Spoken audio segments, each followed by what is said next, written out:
Okay, sa mapagpalang araw mga ka-technician, mga ka-DIY, mga ka-master. Meron po tayo ditong repair na LED TV. Ito po ay Skywork. Ito po ang kanyang takip. So, kakabukas po lang ko lang po nito. So, ayan, nasa 43 inch po ito. Ito yung model niya. 43 TV 7000. So, yan po ang model nito. So, hindi ko na paitayo para ipakita kasi kulang tayo sa space dito. So hindi pa tayo nakalipat sa bago nating shop. So masikip dito.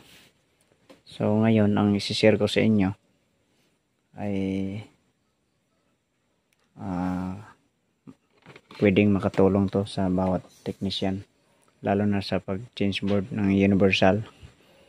So ang problema kasi nito ay main board. Nung una sabi ng may-ari nito ay naghahang, nawawala yung signal kasi ginagamit ito sa simbahan, ginagamit itong monitor. So nawawala daw ang signal na galing sa computer or sa laptop. Kaya dinala sa atin. So pag testing po natin ay binabad natin, umandar naman, tapos nawala rin. Tapos habang tumagal ay naghahang siya. Hanggang sa ngayon ay hindi na siya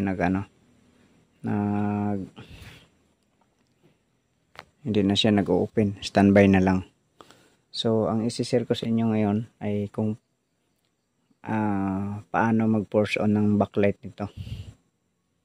So wala akong original na pangkabit nito at medyo may kamahalan din nung ni-research ko sa Shopee. So gusto ng may-ari kahit hindi smart TV, importante maayos lang. So kakabitan natin ito ng universal mainboard, yung mainboard lang talaga, yung maliit lang. So ang power supply nito magamit pa natin, at saka yung backlight driver magagamit pa natin. So ituturo ko sa inyo kung paano nito mag force on ng backlight. Okay, so yan natin. Ito muna, i-focus ko muna sa inyo kung saan ang susuplayan natin. So baliktarin ko lang yung board. Yan, kung anong ang itsura nito. Ayan, so yan po ang mukha nito. So meron akong na-research nito sa Google, sa Shopee, pero may kamahalan din. So hindi kaya ang presyo ng may-ari. So suggest ako na universal na lang para makamura-mura. So ito ang i-force on natin.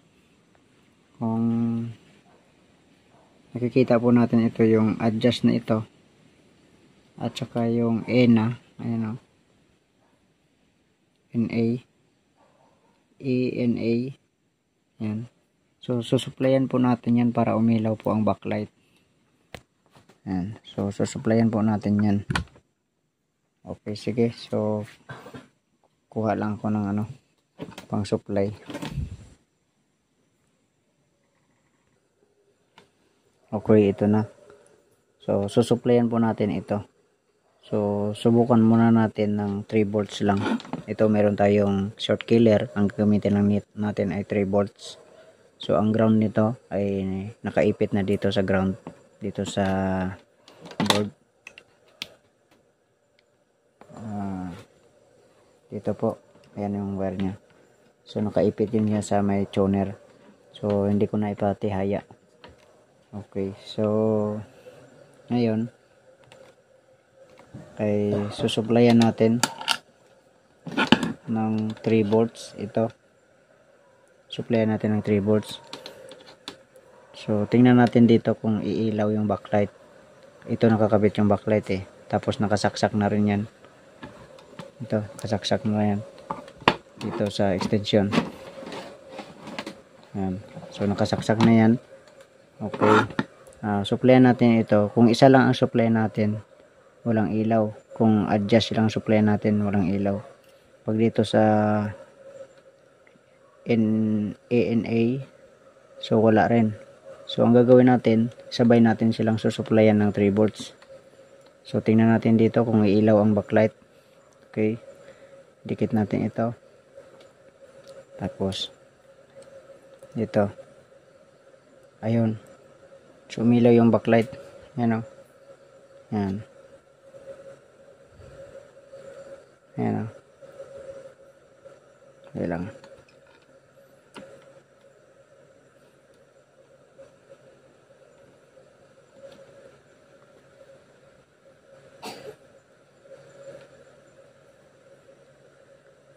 Ayan, umilaw.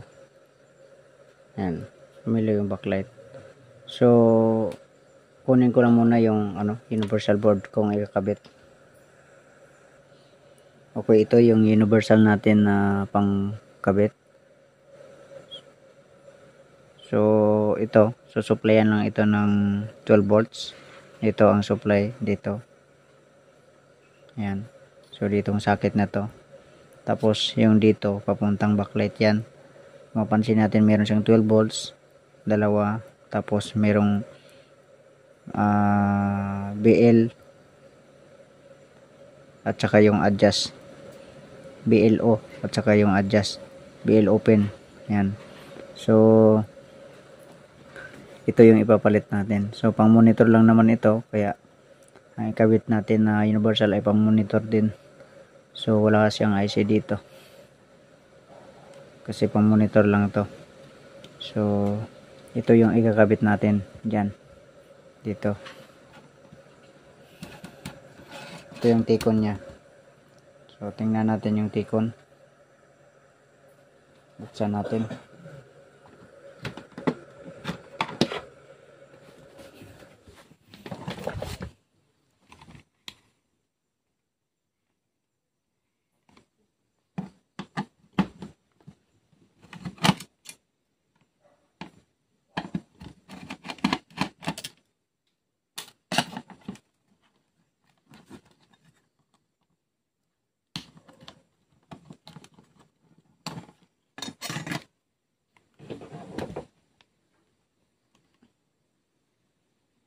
Okay, ayan po ang tikon nito. So, gagamit tayo ng LVDS na 51 pins niyan.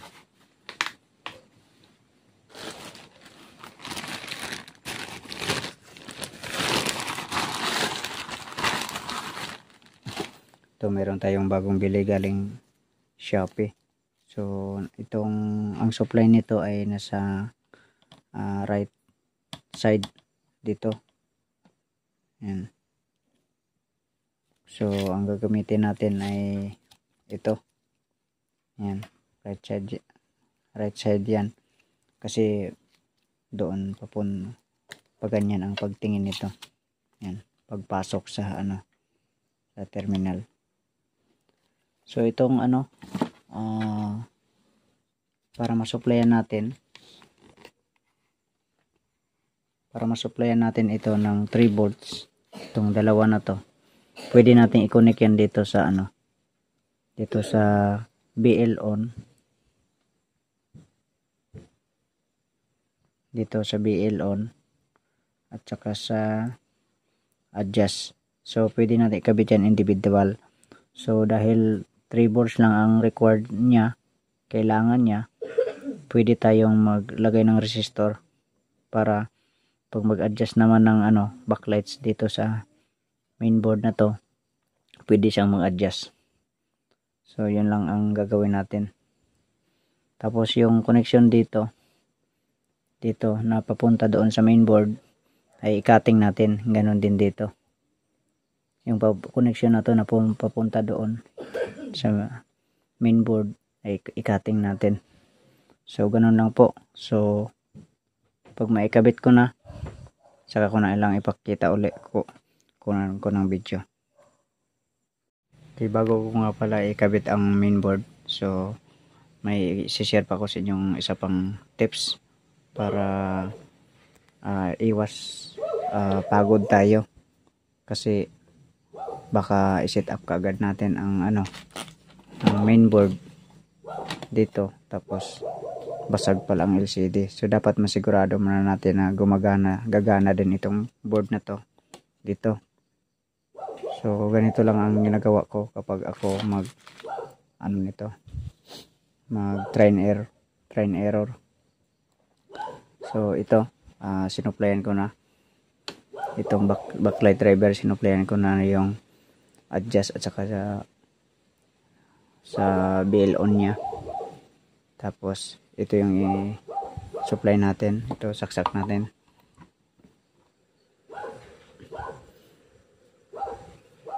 Ayan, so nakasaksak na rin yung TV. Ayan, umilaw na yung backlight. So ngayon ito nakakabit na yan dito. Ayan. Tapos itong supply na to, ayan, so ito lang yan. Ayan. So naka-automatic on na yung na yan, yung universal board. Okay, so saksak ko na. Ayan. Tapos silipin natin yung screen nya kung may lalabas ba. Ayan o. Ayan. So meron na siya, may raster na. So pagka ganyan ay pwede na nating i-set up itong board na to dito. So kahit katingin pa natin yung andito na yan, o pwede nating ipatong kasi sakto lang talaga yung wala siyang extra space, sakto lang talaga dito sa takip niya yung board na yan. So gumana siya, so pwede siya sa 43 inches na panel. Okay, sige, set up ko muna yan, tapos mamaya ko ng video. Okay, ito na po, nakakabit na natin ang board. So natakpan na natin. So ito ang ginawa lang natin dito ay pinatong natin yung main board dito sa dati niyang board, sa original niyang board. So tinanggal ko lang yung mga dito, yung mga terminal ng mga HDMI yung dati, tsaka yung sa mga cable. So ito na yung mga tinanggal natin, oh.